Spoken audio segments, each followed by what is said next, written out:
So I wanted to put a cold air intake on my car, like this one right here, but ran into the problem of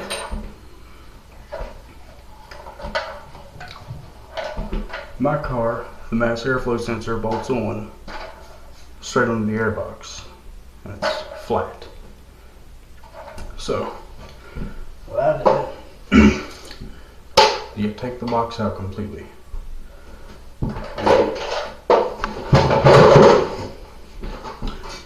Went to Advanced Auto and picked up one of these.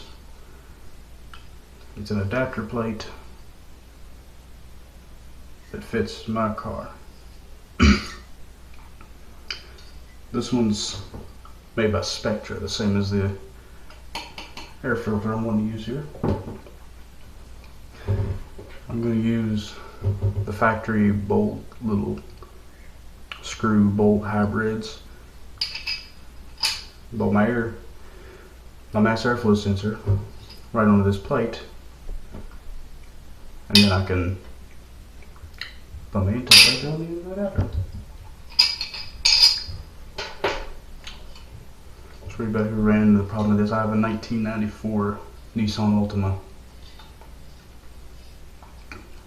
This, and when you buy the adapter plate, it has all the different models of cars that it'll fit written on it, but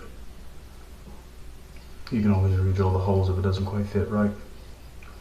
And I'm gonna see how this thing works out.